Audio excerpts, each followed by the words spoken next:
যে সময় আসছি ওই সময় বাক শক্তি ছিল না। এটাই আল্লাহ ইঙ্গিত দিছেন যে ফালা লাকা সিন্নুন তাক্তা, দাঁত নাই কোত্থেকে তুমি কাটবে। ওয়ালা লাকা লিসানুন তানতিক, জিহ্বা আছে কিন্তু বাক শক্তি নাই। ওয়ালা লাকা উযুনুন তাসমা, কান আছে কিন্তু শ্রবণ শক্তির কার্যকরিতা নাই। ওয়ালা লাকা আইনুন তানদুর, চক্ষু আছে কিন্তু দৃষ্টি শক্তির কার্যকরিতা নাই। ওয়ালা লাকা আকলুন তুমাইয়িজ, মগজ আছে কিন্তু ভালো মন্দ বোঝার ক্ষমতা তোমার কাছে নাই। ওয়ালা লাকা কলবুন তাতাফাক্কার, দিল আছে কিন্তু চিন্তা কি জিনিস তুমি জানো না। ওয়ালা লাকা ইয়াদুন তাবতিশ, হাত আছে কিন্তু ধরার ক্ষমতা তোমার কাছে নাই। ওয়ালা লাকা রিজলুন তামশি, পাও আছে কিন্তু চলার ক্ষমতা নাই। সগীরা, তুমি বড় ছোট। জঈফা, বড় দুর্বল। জাহিলা, অবর্ণনীয় অজ্ঞ, শুধু অজ্ঞ না, অবর্ণনীয় অজ্ঞ।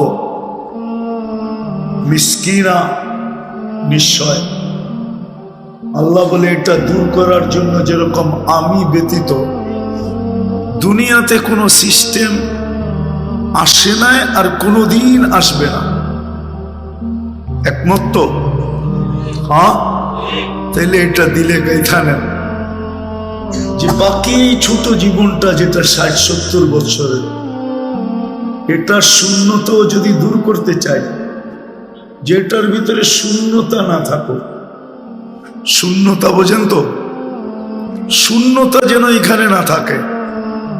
তো আল্লাহ আমাদেরকে মেসেজ দিছেন তোমার অস্তিত্ব লগ্নের শূন্যতা দূর করার জন্য যেরকম আমি ব্যতীত দ্বিতীয় কোনো পদ্ধতি নাই, তদ্রূপ তোমার এই ছোট জীবনটার শূন্যতা দূর করার জন্য আমি ব্যতীত দ্বিতীয় কোনো পদ্ধতি নেই। হ্যাঁ, টাকার পাহাড় হইতে পারে, অট্টালিকা বাংলোর মালিক হতে পারে, সারা দুনিয়ার রাজাও হইতে পারে, কিন্তু শূন্যতা দূর করতে হলে আল্লাহ লাগবে। আল্লাহ ছাড়া শূন্যতা দূর হবে না। এটাই প্রথম জন্ম লগ্নে মেসেজ দিয়ে আল্লাহ আমাদেরকে বুঝাইছেন যে মানুষ, তুমি কিন্তু শূন্য জন্ম নিলে, দিলে গাথ, এটা মাইনা নাও মনে প্রাণে যে আমি ব্যতীত তোমার এই ছোট জীবনটার শূন্যতা দূর করার ক্ষমতা কারো কাছেই নেই। আমাকে সঙ্গে নিলে তোমার শূন্যতা দূর হয়ে যাবে। এটাই এক হাদিসে আল্লাহ বুঝাইছেন, ওয়াজাত্তানি ওয়াজাত্তা কুল্লা শাই, আমাকে যদি পাওয়া যাও তাহলে তোমার জীবনে কোনো শূন্যতা থাকবে না, সমস্ত শূন্যতা দূর হয়ে যাবে। আর আমাকে যদি না পাইলা তাহলে সারা দুনিয়ার মালিক হইলেও তোমার ভিতরে শূন্যতার কোনো অভাব থাকবে না, শূন্যই শূন্য থাকবে। এই জন্য আল্লাহ মাঝে মাঝে প্রমাণ দেন, মাঝে মাঝে প্রমাণ দেন, কিন্তু বহুত ভাবে প্রমাণ দেন।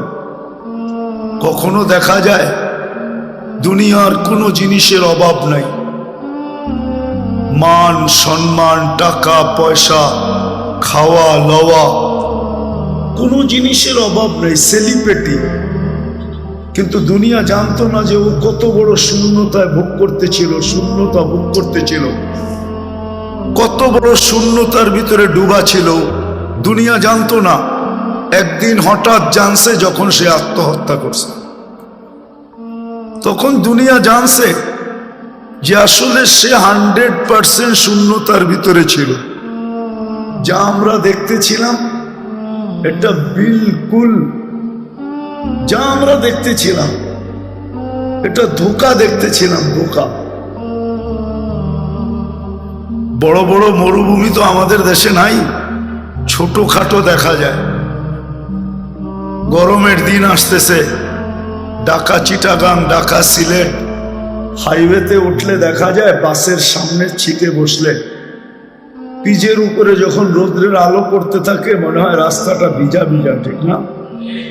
পানি ডালা, কে জানি পানি ঢেলা দিছে, ঠিক না? এটা তো সামান্য বোঝা যায়, কিন্তু সাহারা মরুভূমিতে গেলে দেখবেন আপনি, যদি আল্লাহ কখনো নিয়ে যায় তো দেখবেন যে মনে হয় আটলান্টিককে হার মানায় ঢেউ খেলতেছে। আটলান্টিকও এত ঢেউ নাই যত ঢেউ সাহারা মরুভূমিতে খেলতেছে। আসলে ঢেউ না, আসলে বালুর উপরে যখন সূর্যের আলো পড়ছে তো ঢেউ খেলার মতো লাগতেছে। তাও কি ছোটখাটো ঢেউ না, মনে হইতেছে বিশাল বিশাল ঢেউ। আসলে এটা ঢেউ না, সব মরীচিকা। জন্মলগ্ন থেকেই জন্ম মুহূর্তে মানুষকে আল্লাহ একটা মেসেজ দিছে। যদি চিন্তা করে তো বুঝে আসবে, আর চিন্তা না করলে বুঝে আসবে না। জন্মলগ্নে মানুষকে আল্লাহ একটা মেসেজ দিছেন যে দেখো তোমাকে আমি নিশ্চয় অস্তিত্ব দিলাম। মানুষ কিন্তু নিশ্চয় দুনিয়াতে আসে। সত্য তো? আমার কথা বোঝেন? সুট্টুর কিন্তু হবে না। মানুষ কিন্তু নিশ্চয় দুনিয়াতে আসে। ওই সময় মানুষকে আল্লাহ একটা মেসেজ দিছেন যে দেখো তুমি দুনিয়াতে নিশ্চয় আসে। এই নিশ্চয়তা যদি দূর করতে হয় তাহলে আজ পর্যন্ত দুনিয়াতে কোনো টেকনোলজি আসে না। দুনিয়ার বয়স কিন্তু কম না। বর্তমান সময়টা সারাটা দুনিয়ার টেকনোলজি সমৃদ্ধ। এমনকি সোনারগাঁর অধিকাংশ রাস্তাগুলো সিসি ক্যামেরায়, সিসি ক্যামেরার আওতাধীন, ঠিক না? কিন্তু আল্লাহ জন্মলগ্নে আমাদেরকে মেসেজ দিয়েছেন যে তোমাকে কিন্তু আমি নিশ্চয় অস্তিত্ব দিলাম। আমি ব্যতীত তোমার এই নিশ্চয়ত্ব দূর করার কোনো ক্ষমতা কারো নেই। বিদায় তুমি মনে এই কথাটা গাইথা নাও, যতদিন তুমি দুনিয়ায় থাকবে, যতদিন তুমি দুনিয়ায় থাকবে, আমি ব্যতীত তোমার দুনিয়ার, আমি ব্যতীত তোমার জীবনের শূন্যতা দূর করার কারো কোনো ক্ষমতা নেই। এই মেসেজটা কিন্তু প্রথমেই দিছেন। যেমন হুজুররা বলে কোরআনের শুরু কি দিয়া? আলিফ লাম মিম, ঠিক না? কিন্তু হুজুররা বলে আলিফ লাম মিম বলে আল্লাহ বুঝাইতে চাইছেন যে তুমি আরবি ভাষী, বলো তো অর্থ কি? সব হুজুররা বলে এটার অর্থ আল্লাহ ছাড়া কেউ জানে না। অথচ শব্দটা কিন্তু আরবি। কি? আলিফ লাম মিম শব্দটা আরবি, কিন্তু আল্লাহ প্রথমেই মানুষকে বুঝাইছে যে তুমি কতটুকু জানো এটা প্রথমেই তোমার থেকে পরীক্ষা নিয়ে নিলাম। বিদায় স্বীকার করো, আমি জানাইলে জানবে, নাইলে জানবে না।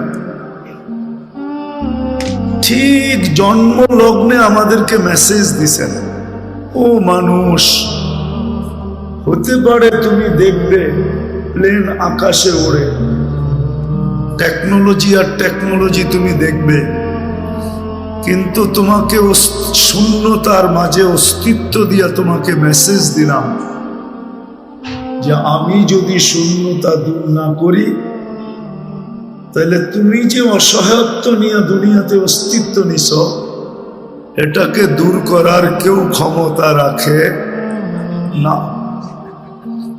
বিদায় তুমি জন্মলগ্ন থেকে একটা কথা দিলে বসায় নাও যে আমি তোমার জীবনের শূন্যতা দূর করব, আমি ব্যতীত তোমার জীবনের শূন্যতাকেও দূর করার ক্ষমতা রাখে? আরেকটা শব্দ বলতে পারেন, আল্লাহ পাওয়া ব্যতীত আমরা অস্তিত্ব নিছি অসহায়। অসহায়ত্ব যেরকম আল্লাহর মাঝে দূর হয়েছে, আল্লাহর মাধ্যমে।